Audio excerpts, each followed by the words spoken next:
everything, I'll just share with you a short idea from the Parsha.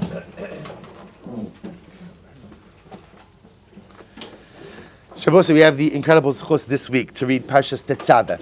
And Parshas Titzaveh continues to deal with the details of the Mishkan, most notably focused on the big day kahuna, the Kohanic vestments, Kohanic clothing.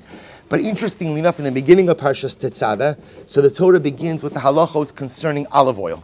Right? HaKadosh Baruch Hu tells Moshe Rabbeinu, "V'ato titzaveh b'nei Yisrael, v'yichu elecha shemen zayis zach, kasis lamaor lahalos ner tamid." Opening pasuk of the Parsha, collect olive oil, right? Pure virgin olive oil, lahalos ner tamid. Ultimately, again, in order to go ahead and ignite an eternal flame. So Rashi HaKodesh quotes this, and Rashi quotes the Gemara Masechah Shabbos, which in Meretz Hashem we will see B'Karav. What does it mean, laha'alos ner tamid? So both say, so it could have said lahadlik ner tamid. Why laha'alos ner tamid? Literally, again, to rise up a constant flame, or to raise up a constant flame. So Rashi says something very interesting. According to the Gemara, madlik achete shalhaves ola me'eleha. That I will say, how do you light the menorah? Speaking of the menorah in the basement, how do you light the menorah? You have to kindle the wick in a way where ultimately, again, the little spark continues to go ahead and burn. Or sometimes, when you light a candle, so you could bring the fire to it. You light a wick, you could bring the fire to it very quickly and take it away very quickly. And sometimes it just doesn't light immediately. So Rashi says the Torah is telling us that when the Kohen lights the menorah, you have to go ahead and bring the fire close enough to the wick and hold it there for long enough that the entire wick ignites. Bring the little flame to the larger wick so that the wick in its entirety ignites. In other words, don't quickly just bring the fire there and bring it away. So maybe the wick will light, maybe the wick won't light, but rather again, bring the fire to the wick so that the wick in its entirety lights up, is ignited.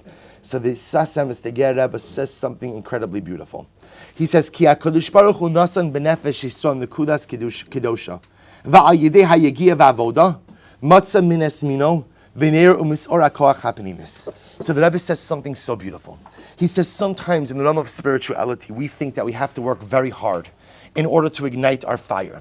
We think we have to work very hard in order to become inspired, very hard in order to become good Jews, in order to become righteous individuals. But he says it's not the case. In fact, there is an incredible repository of holiness that already resides inside each of us. There's an incredible reservoir of Kedusha that flows through all of us. And the only thing you need to do to ignite your holiness is what? One spark. One spark. One little spark ignites an entire internal reservoir of holiness. Matzah min esmino v'neir u'misor ha'koach ha'pnimi v'zeh shetei shalheves ola me'eleha davar shel kayama. I'm just going to read ki davar na'aseh b'koach adam. So I'll say the rest outside. The Sas Emes says so beautifully that the menorah is a metaphor for us. We'll say, what is the menorah? Can you imagine the Kohen walks up to the menorah, and what does he see in there? You have a beautiful candelabra made out of pure gold that represents the Jew. We'll say each of us is pure gold. Each of us is incredibly ruchni, so incredibly holy. And inside each of the receptacles of the menorah, it's filled with beautiful oil that is ready to burn so bright. Everything is there. The recipe for success is present. What's the only thing that's missing? The only thing? A spark. And you don't need a blowtorch, right? You don't need a forest fire. You don't need a blazing flame. What's the only thing you need? I will say the most you need, even a little bit, you need like your Bachsa Chanukah candles from the Telz Yeshiva, right? That's the only little, right? You need a tiny little spark. And the smallest of sparks ignites an incredible flame. And I will say, the flame of the menorah, it remained lit until the Kohen would go ahead and extinguish it the next morning. Sometimes we think that in order to become spiritual beings, there's so much work, there's so much avoda, it's such an uphill battle, and it's true, Ruchnius is a struggle.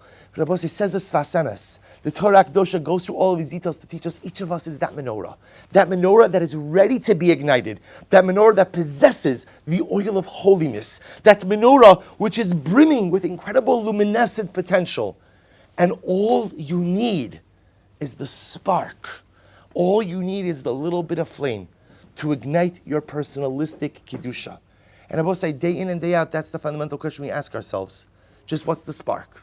So coming to Shir, of course, is the spark. But I think the secret that the Sas Emes is teaching us is that really one spark a day is not enough. See, a lot of times the menorah has to be the menorah is kindled, and then because of other circumstances, the menorah is extinguished. And sometimes you have to relight your menorah, because also you know what happens at the beginning of the day? I light the menorah, it's kindled, and then something happens, I do something or something occurs, and the lights are extinguished.